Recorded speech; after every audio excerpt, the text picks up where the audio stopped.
Hello po sa ating lahat. Good day. Kanina, may napanood akong isang vlog na sinasabi na may namumuong tensyon dyan sa West Philippine Sea. At pagkatapos, pag hindi ito ma-handle ng tama ng Philippine government, so magiging kawawa tayo. So, ang ibig sabihin niyan ay pag yan, lalabanan natin ang China, then kawawa tayo talaga kasi talagang talo tayo. So, ganun ang kanya, no? Kaya ang solution daw, dapat mag-resign itong ating president para maibigay dyan sa vice president. So, yun ang tinutumbok ng statement niya. Ano? Para yan, maiwasan yung hindi magandang mangyayari sa Pilipinas. So, in other words, palitan ni BP Sara yung sitting president para walang masamang mangyayari sa Pilipinas. Okay? Disagree ako diyan, ano? Yung dalawang na yan, si Bongbong Marcos at saka si Vice President, actually talagang hindi natin ibinoto yung dalawa na yan. Ngunit sila ay nanalo. So, dahil sila ay nanalo, talagang suportado natin sila, no? Kasi, ngunit, hindi maganda yung nangyari sa kanila. Nawala yung unity team, so nag-away-away yan, no? Ngunit, expected yan kasi ang prediction ko noon dyan ay itong si Sara ang magiging vice president, pagkatapos presidente itong si Marcos, then guguluhin yung kanyang administration para magkaroon ng destabilization, magkaroon ng hindi magandang mga mangyayari, magiging hindi maganda yung image ng Pilipinas, kaya ang solution yung vice president ang magiging president. Ngunit hindi tayo agree dyan, ano? Para bang worst, ano, bad, gawin mong ipalit mo yung mas worst, hindi naman pwede. Kaya ako, kahit na hindi ko ibinoto yung president natin, full support ako kasi dapat manatiling normal yung government natin. Dapat maging stable, magiging tahimik sa atin. So, yun lang naman ang gusto natin, ano, bilang isang ordinaryong Pilipino. Pagkatapos, paupuin mo yung Vice President na mas grabe yung mga nababalitang anomalya, yung pagmamakaw, wag na, ano. Okay? So, yun ang tinutumbok nila. Kaya, yon daw, pag-resignin ang Marcos, pagkatapos si BP Sara ang magiging president.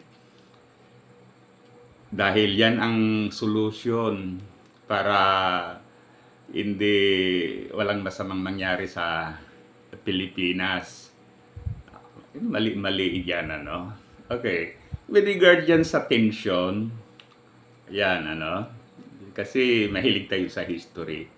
Noon pa, nung college pa tayo, that was 80s, talagang mayroon ng tension ang Pilipinas at China with regards to that body of water. Ngunit, hindi walang ginagawa ang China, hindi binubuli ng mga Chinese ang mga Pilipino dahil kung titignan natin, nandyan yung mga Amerikano dito sa Pilipinas pa noon. Diyan sa Subic. at saka ano yung sa isang at saka Clark Sobic at saka Clark. So nandiyan pa yan. So hindi sila makapag-asa asal na na ganyan na ginagawa nila sa ngayon.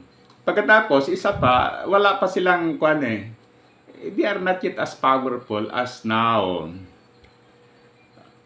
Kaya yun ang nakikita kong noon. Kasi tinitignan natin yung mga current event na nagbabasa tayo ng newspaper.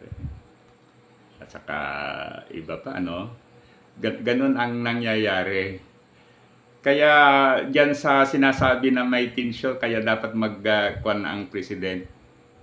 Na yan, hindi valid na yan yung invented na kwento kasi noon pa mayroon na yan Okay.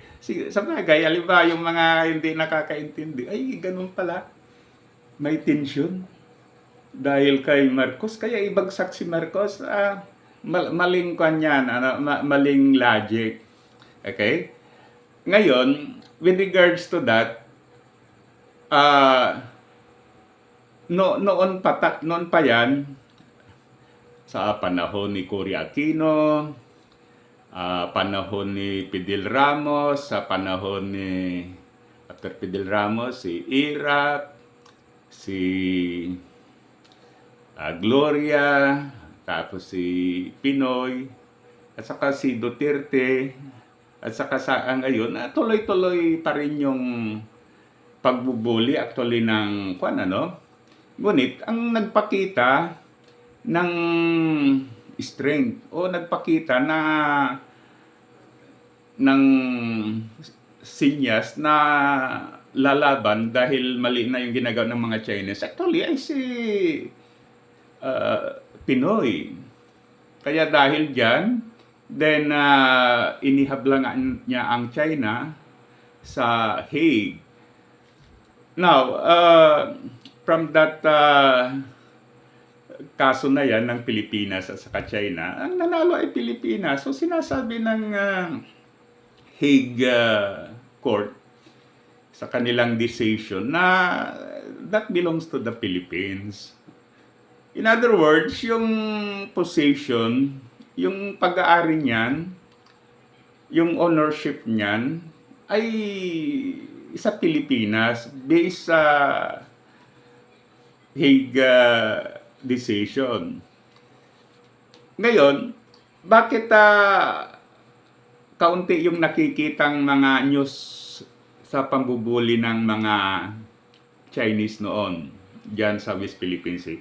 Kasi hindi na i-broadcast yan. Dinidiscourage yung media na ipakita yung mga actual na nangyayari. Ngunit ganun man, may mga may mga balita din just like halimbawa itong mga Chinese Coast Guard ay kinukuha yung huli ng mga Filipino fishermen. In fact, mayroon tayong mga nakakausap na fishermen na nakakarating dyan na talagang binubuli sila ng mga Chinese. Okay, pagkatapos ang si President Duterte noon ay pinagbawalan niyang magpatrol ang mga naval assets natin, ang PCJ, whatever mga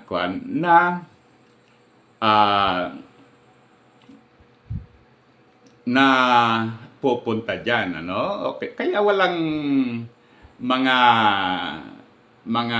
incident na hindi maganda between the Chinese militia vessels, mga naval assets nila, Coast Guard, sa mga Pilipino. Pagkatapos, ang naging policy talaga ng Duterte administration with regards to that ay pabayaan na yung mga Chinese na mag-control dyan. Pabayaan na lang yung mga Chinese. Although in consideration, ang mga Chinese naman ay sometimes pinapayagan yung mga Pilipino na mangisda dyan.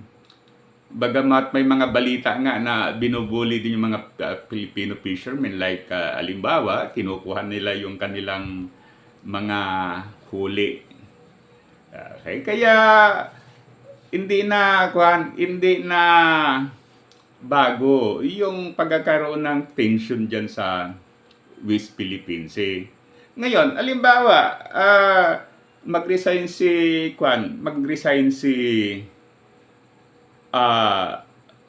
president, pagkatapos ang magiging president ay yung vice president.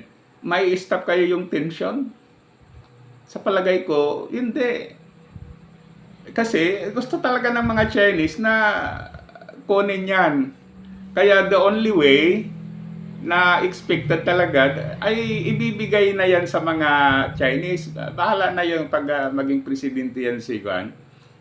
Sa tingin ko, talagang ibibigay na yan sa mga Chino. So, ganyan na lang.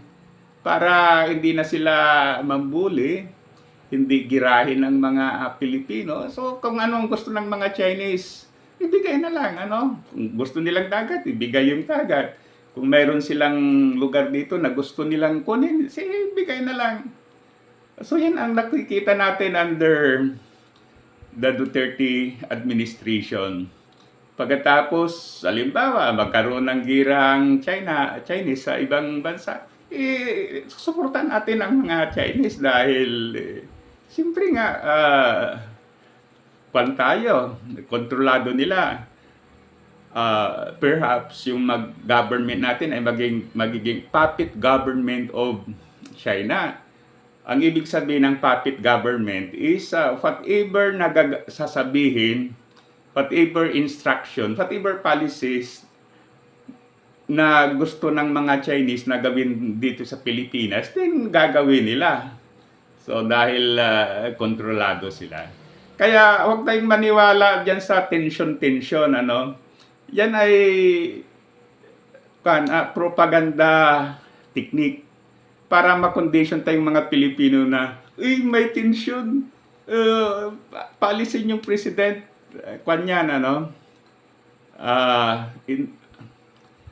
hindi yan totoo. Noon pa tension na yan, In fact, sa pananaw ko, the best way is magkaroon tayo ng military alliance with other countries. Na yan naman ang ginagawa ng present administration natin, So, yan, technique yan, propaganda style ng mga Duterte. Sa totoo lang, tayong mga Pilipino,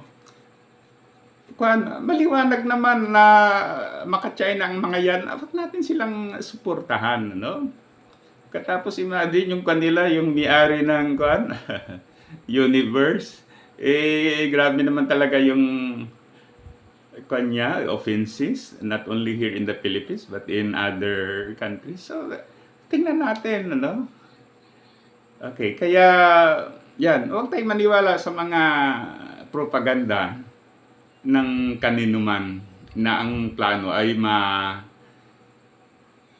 ma-condition ang ating kaisipan pagkatapos mawala tayo doon sa reality sa mga nangyayari sa ating bansa. So muli, thank you. Sana i-like at subscribe sa ating YouTube channel. Mabuhay tayong mga Pilipino.